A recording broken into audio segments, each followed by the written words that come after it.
Hi, it's Maggie the Irish Gypsy here to bring you your April 2022 general readings. We are looking at the first 2 weeks of April, and this reading is for the Earth sign of Virgo. Welcome everyone. Thanks for taking the time to be here to watch these videos. And as always, thank you for all of your likes, shares, subscribes, donations, feedback, comments, those of you who reach out for personal readings. All welcome, all appreciated. Okay, Virgo, this reading is for you for the first 2 weeks of April 2022. That's if your sun, moon, rising, or Venus sign is in Virgo. It's relevant if you're cross-watching for a Virgo. It's always going to resonate a little differently, of course, because it's a general reading. So if you know all of your signs, sun, moon, rising, Venus, watch them all because they can bring in additional perspective and insight and food for thought into whatever is going on in your life right now.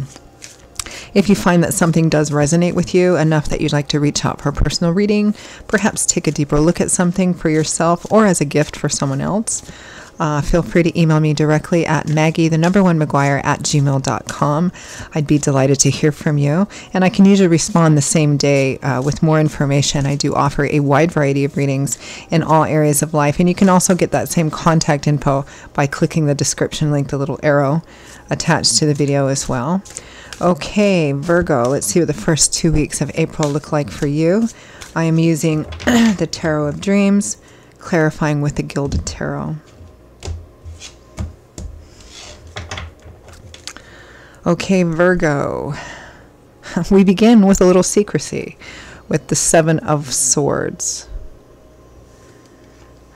I call it my sneaky thief card, but I refer to it kind of affectionately because sometimes it can represent actual theft or exploitation or sneaking.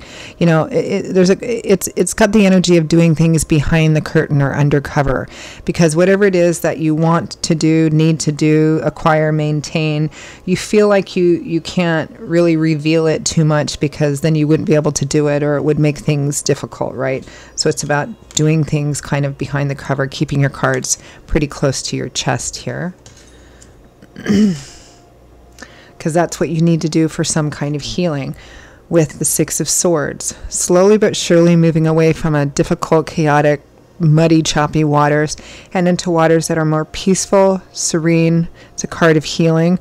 And especially in the early days of healing, you can have up and down times. And it's transitional, meaning that you've left the worst behind you. You're not quite to the other shore and on solid ground yet, but you're headed in the right direction. You're moving towards that. You're just not, whatever it is that you're doing in terms of what you need for your personal healing process, you're not sharing much, if any of it at all. And fair enough, it might make life more difficult for you if people don't agree with what you're doing, right? You might actually be going away somewhere for a little while. Next, we have the Page of Swords, messages, messengers, information. Somebody who delivers a message of information. Finding information. He's sometimes nicknamed the Spy of the Tarot. Why? Because he's the Page of Swords, which is air, which governs intellectual landscape. So he's sometimes called the Spy of the Tarot because he gathers information. But pages also represent messages, like, here's the information, this is what I'm doing. With the Ace of Coins, practical new beginnings, moving, relocating, new jobs, new start. A new start in a practical way.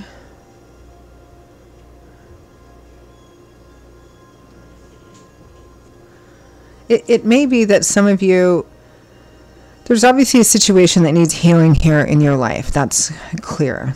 You may not be talking to too many people about it. And if you are, probably not in too great of detail.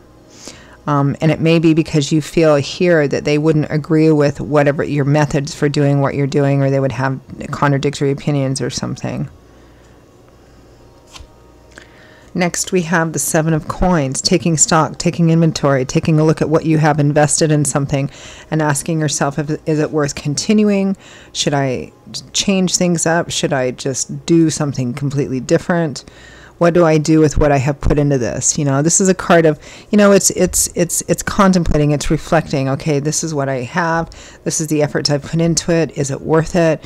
And if not, what kind of changes do I need to make? with the Eight of Swords, feeling trapped, feeling held hostage. It feels like you've gotten yourself in, or you found yourself or gotten yourself into a situation, Virgo, where you feel trapped. And it can be any, I mean, this is a general reading, so that can be any kind of situation. It could be that you've bitten off more than you can chew in an area of life or in a variety of areas of life, and if you feel overwhelmed, you don't know how to get yourself out of it. And that feels like that's kind of the gist of what this reading is so far.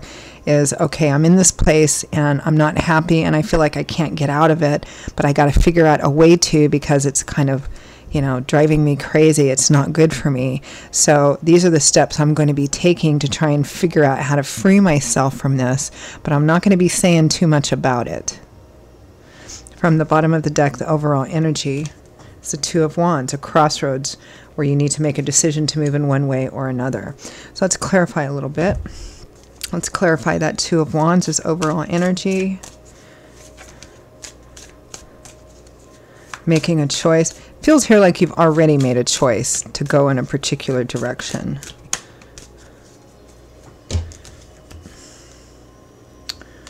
Yeah. Queen of Pentacles, there you are, Taurus, Virgo, Capricorn.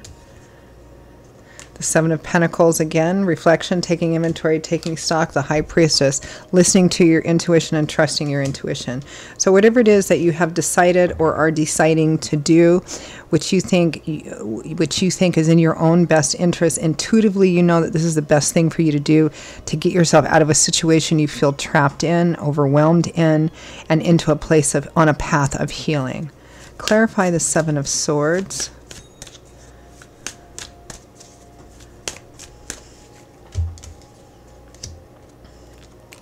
The Fool, the Eight of Wands. So very quickly doing something very different, stepping out of your comfort zone, doing something that perhaps other people might think is foolish or risky or just too radical. And perhaps because of that, how it may be perceived, that's why you're not talking too much about it, if at all. Clarify Six of Swords, because you intuitively feel that this is the best thing for you to do. And it may, because I'm picking this up for some of you, it may involve actually taking yourself out of the picture for a while, like going somewhere else.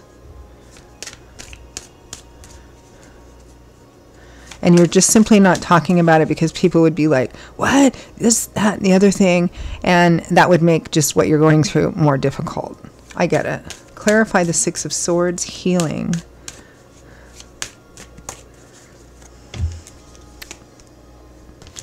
Temperance, yeah, you need balance. You need balance. Temperance is neither too much of one nor too much of the other. It's not spontaneous, impulsive energy.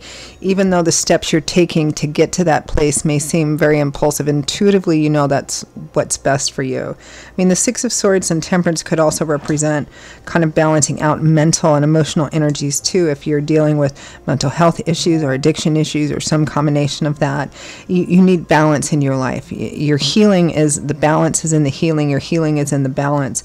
And you're taking some radical steps to do that because you feel trapped. But again, keeping it to yourself because people will probably be like, what?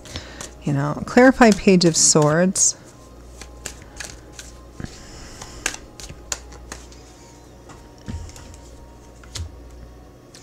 Four of Pentacles, withholding, keeping things to yourself.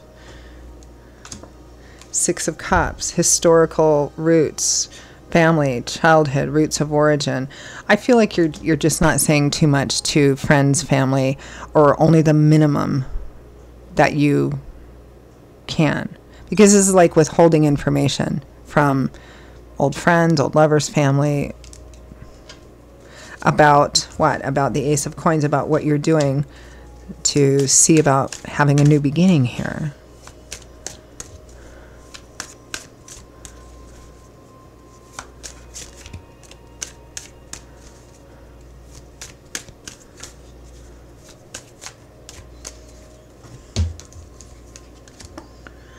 The Knight of Swords. So the Knight of Swords takes all the information from the Page of Swords and begins to implement it and put it into action to have a new beginning. But this is all clarifying what you're withholding. So again, it's the same thing. You're not talking to very many people about this in any depth, because you intuitively feel this path is the best one for you, and less talk, more action.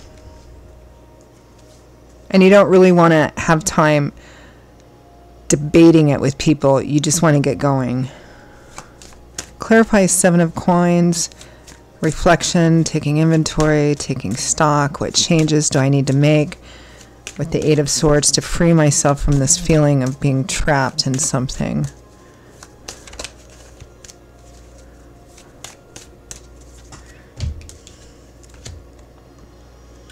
The 8 of Cups. Yeah, you're trying to figure out how to remove yourself from this trapped situation, or remove yourself from some situation or place or set of circumstances where you feel you're trapped. Clarify 8 of Swords.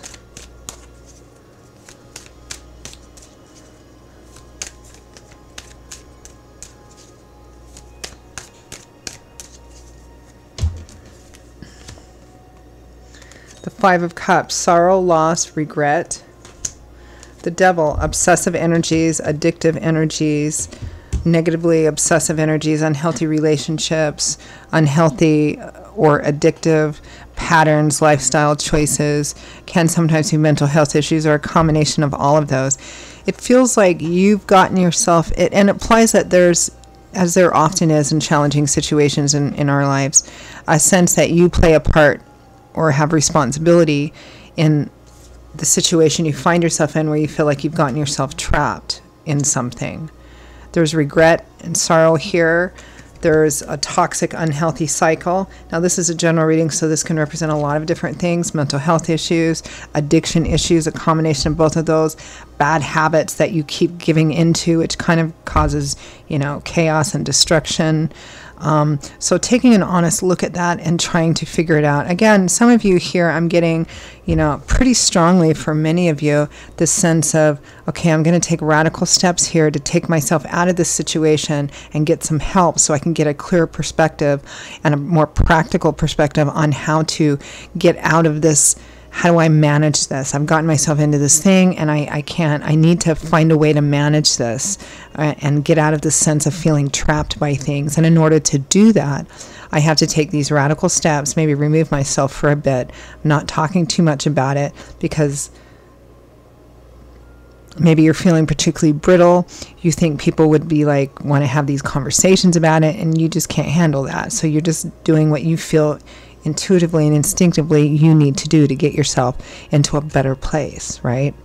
So that's pretty much the gist of this reading. So I'm going to end with asking for any advice or guidance from Spirit for you, Virgo, for the first half of April.